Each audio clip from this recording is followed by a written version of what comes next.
Bonjour, je m'appelle Louise Rogers Lalaurie, je suis la traductrice vers l'anglais de Most Serene de Gabrielle Wittkop, titre original Sérénissime Assassinat, édité par Wakefield Press aux États-Unis il y a quelque temps.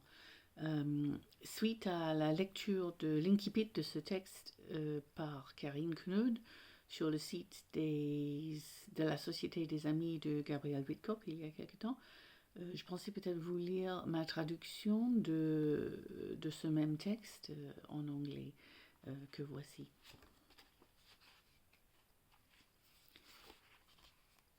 Concealed beneath a hood and clad all in black, the Bunraku master controls his puppet's movements, endlessly invisible to the audience, who forget his implacable interference, as we forget all fatalities.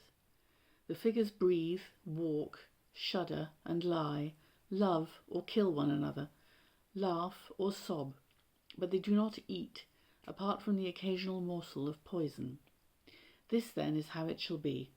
I remain present, masked as convention dictates, while in a Venice on the brink of downfall, women gorged with venom burst like wineskins.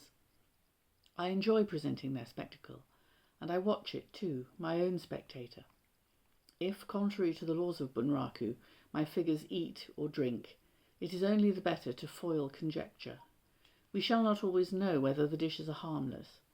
Sometimes we shall think quite wrongly that they may be otherwise, unless, on the contrary, we are trusting when we should be on our guard. And just as in Bunraku, the morning's crime is explained only at nightfall, after disjointed, dramatic episodes connected in occult, labyrinthine ways.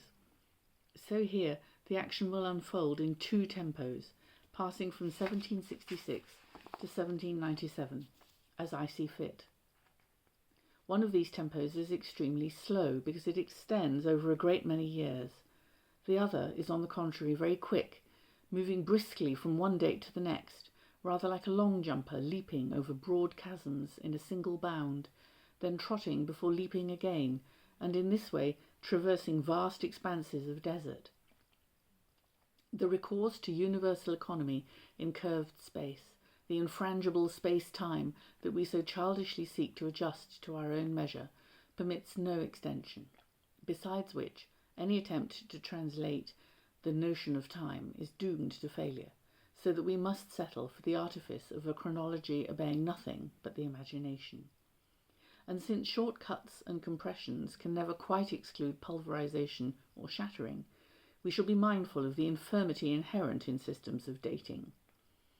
There is a progression, nonetheless, in the crescendo to catastrophe, the gradual fraying of the rope predestined to break. In the double register of the narrative, scenes will be superimposed, not as in a palimpsest, but like transparent slides, each clearly legible, and with the illusion of concurrence. The figures wear the costumes of their time, their city, the most Asian in all Europe. In place of a magenta kimono emblazoned with a butterfly, we shall agree to an ink-dark tabaro and a chalk-white bauta bending over a humpbacked bridge.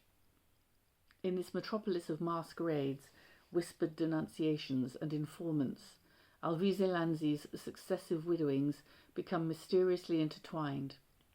Seek not, and you shall surely find. Syllogistic conclusions, being fundamentally devoid of interest, however, their premises and their ornamental setting alone shall be our entertainment.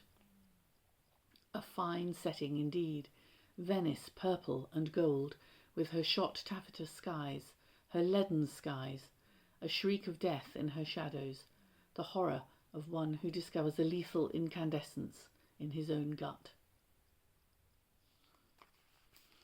Dans ce même livre, j'ai également écrit une petite translator's introduction. Je pensais peut-être vous lire la toute dernière paragraphe de celle-ci aussi. Wittkop is as challenging, rewarding, and downright fun to translate as she is to read. In the memorable opening passage of Murder Most Serene, she compares her role as narrator to that of a Japanese Bunraku puppeteer, concealed beneath a hood and clad all in black. The Bunraku master controls his puppet's movements, endlessly invisible to the audience, who forget his implacable interference as we forget all fatalities. The Bunraku master is a fine metaphor for the author of fiction, and he has, I think, some kinship to the literary translator too, endlessly invisible to the audience who forget his implacable interference.